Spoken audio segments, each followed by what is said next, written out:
Breaking news, ladies and gentlemen. The U.S. is preparing for war right now with North Korea. You can read this article on businessinsider.com. Let me give you a quick excerpt.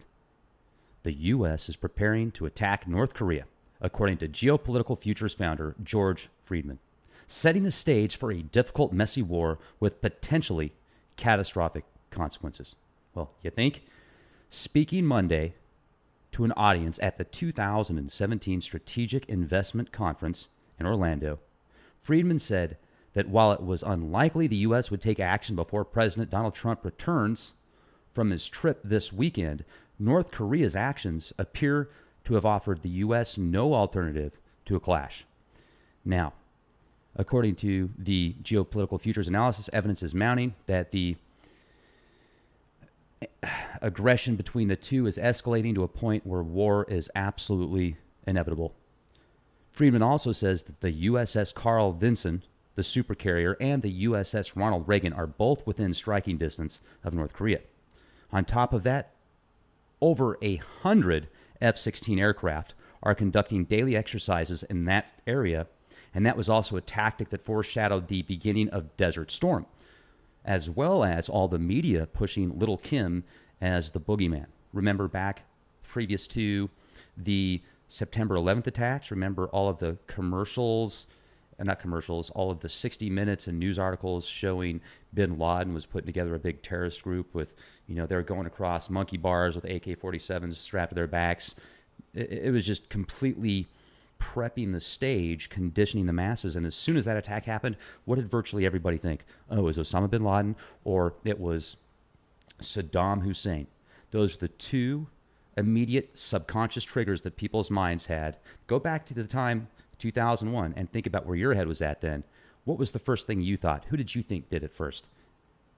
Most people are going to say Osama bin Laden and Mr. Saddam Hussein. And F-35s have been deployed in that area. Guam is also getting briefed on civil defense and terrorism tactics. Seoul is in the crosshairs. So my question is, what happens to the over 25 million refugees in North Korea if their government and their leadership just completely dismantles? Where do they go? What do they do? I mean, they've been completely indoctrinated with little Kim Un as their savior. What happens to South Korea and its people? What happens to cities like Seoul? Amazing city. One of the most technologically advanced, beautiful cities in the world if you like lots of people. I don't. I mean, I like lots of people. I just don't like being around lots of people. So what are they going to do? And what's China going to do? What's Russia going to do? What about the deal that just got, put together with President Trump and Saudi Arabia? Hundreds of billions of dollars worth of war machines. And then let's get into the emergency meetings across the globe. The Chinese have had emergency meetings recently. The Russians, the United Kingdom, the United States, just to name a few of the big players. And yes, there's official stories behind that. Many of those have been flat out. They've said that it's because of North Korea. The United Kingdom and the royalty out there, when the Queen put her people together and did the emergency meeting, it was supposedly just to call for Prince Philip's resignation. Well, why would they have an emergency meeting for a resignation? Does that make logical sense? Come on now.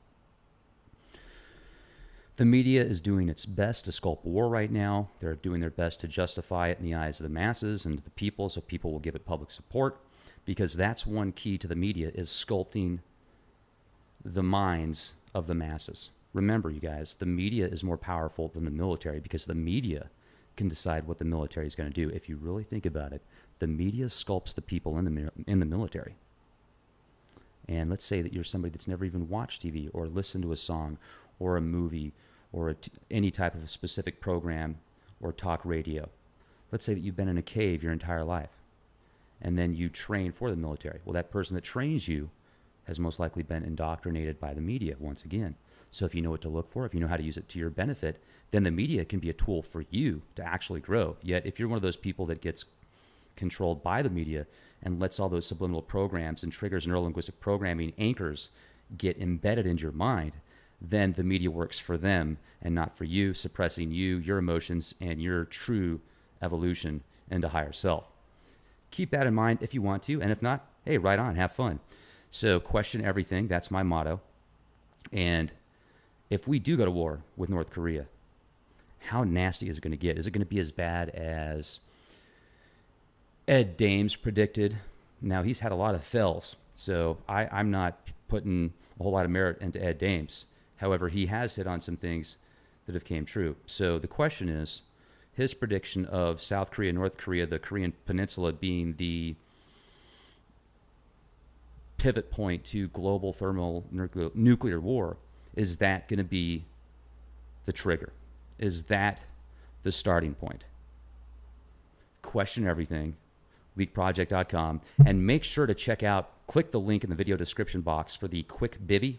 These things are awesome. They fit in the palm of your hand, and they could potentially save your life if you ever need to stay warm due to various circumstances. Imagine being in the car, taking a road trip, it's snowing out, it's raining out, you go off the side of the road, and you get stuck in a blizzard for a couple of days.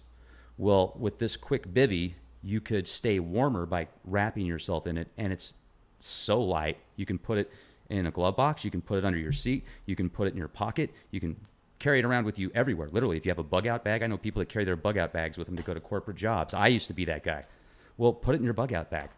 You don't even need a bug out bag, in my opinion. If you work 10 minutes from your house, I mean, I was thinking about it. When I used to be that guy that would take my bug out bag to work with me, and I was riding my bike to work. I worked for a Fortune 100 company, and I rode my bicycle to work. I would get to work. I would run upstairs in the bathroom, and I'd take a quick, poor man's shower so I wouldn't stink and be all sweaty, because by the time I got there, it was about 30 miles every day round trip. Blast, loved it.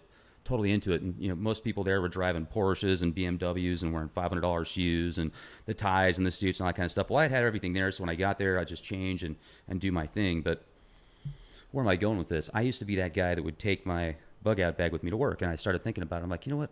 I'm 15 miles away from my house. Why do I need to take an entire bug out bag with me to work? I mean, if things get that bad, I can walk home in a few hours. I could run home in a couple hours. I could ride my bike home in less than an hour, like 40 minutes. So you don't really need a whole bug out bag, in my opinion, if you're going 15 minutes away to work. Yet having one of these quick bivvies, hey, that thing's tiny. You can fit that thing in just about any place. Well, maybe not, but hello. So anyway, thank you for your support. I appreciate everybody that's been here with me. I had a blast at X-Fest. We're going to have some more events coming up here in South Dakota, one of my favorite states in the world, ladies and gentlemen. If you haven't already, make sure to become a premium member at leakproject.com. I've got multiple podcasts this week that I'm putting up in the premium section for premium members only, with interviews from very intelligent people from around the world.